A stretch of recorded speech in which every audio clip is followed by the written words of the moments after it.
The story begins not with the CEO or the boardroom, but with a quiet woman named Maria. Every morning before the city woke up, Maria tied her faded scarf around her hair, put on her worn uniform, and walked into the towering glass building that belonged to one of the biggest companies in the country, Weston Enterprises. To the employees rushing in with expensive coffee cups and designer suits, Maria was invisible. She pushed her cart of cleaning supplies silently down the hallways, polishing the floors, dusting offices, and scrubbing bathrooms. But behind her quietness lay a heavy secret, one she carried not just on her heart, but on her skin. On her arms, under her sleeves, purple bruises blossomed like dark flowers.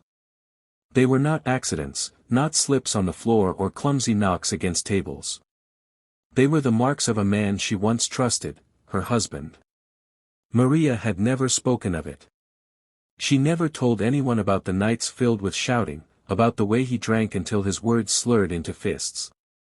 She never told anyone about the fear of her children waking up in the middle of the night, crying, as she tried to shield them. To her, silence was survival. But fate has a way of bringing truth to the surface. It was on a rainy Monday morning when everything changed. Maria was cleaning the executive floor, where only the highest-ranking employees worked. Normally, executives didn't arrive until later, so she could do her work unnoticed. But that morning, someone was already there. That someone was Alexander Weston, the CEO himself. He was a man in his 40s, tall, sharply dressed, and known throughout the city as both ruthless and brilliant. His decisions could move markets, his words could make or break careers. Employees feared him more than they respected him. They called him cold, untouchable, a man of steel. Maria didn't even realize he was there until she knocked over a bucket of water in her nervousness. The sound echoed, and when she looked up, she saw him standing in the doorway of his office, watching her. I am sorry, sir," she stammered, kneeling to clean the spill quickly.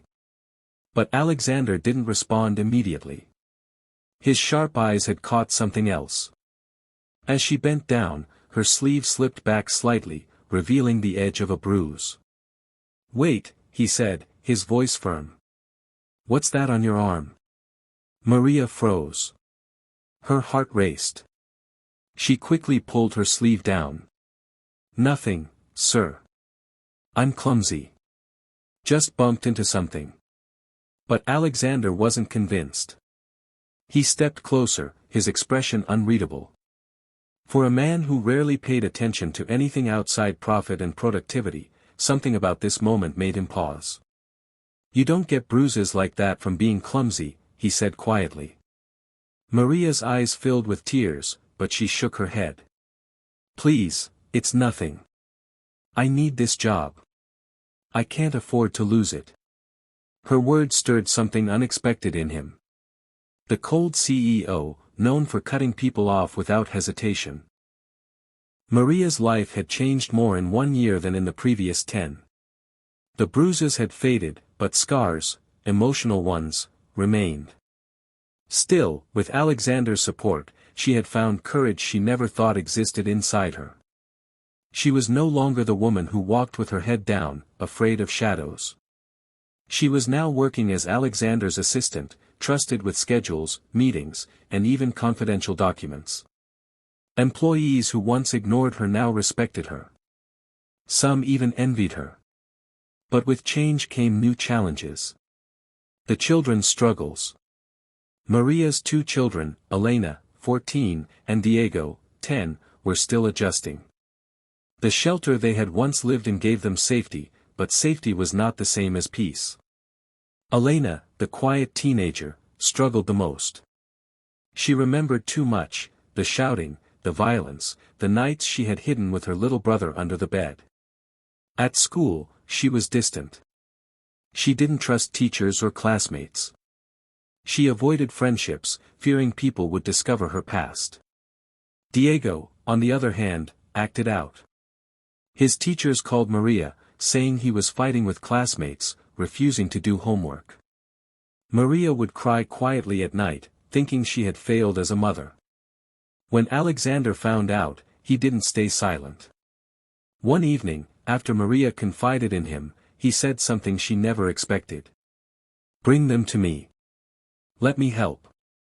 Maria hesitated. He was the CEO of a billion-dollar company. What did he know about broken children? But she also knew Alexander was different now. So, she agreed.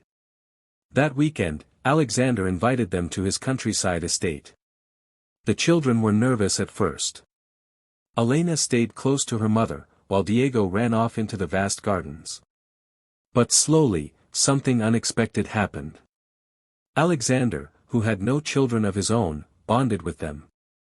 He taught Diego how to fish in the lake and showed Elena his library, telling her she could borrow any book she wanted.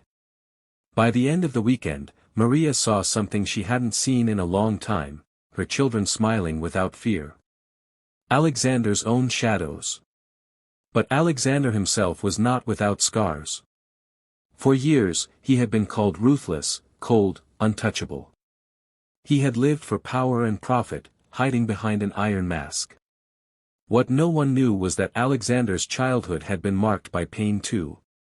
One night, after Maria thanked him for helping her children, he finally opened up. "My father was a cruel man," he confessed quietly, staring out the window of his office. "Everyone saw him as successful, powerful, but at home, he was a tyrant. My mother suffered in silence. I promised myself I would never be like him. And yet, I buried myself in work and became something else people feared. It took seeing you to remember what really matters." Maria was stunned. For the first time, she realized why he had reacted so strongly when he saw her bruises. He wasn't just protecting her, he was fighting his own past through her. The company's resistance.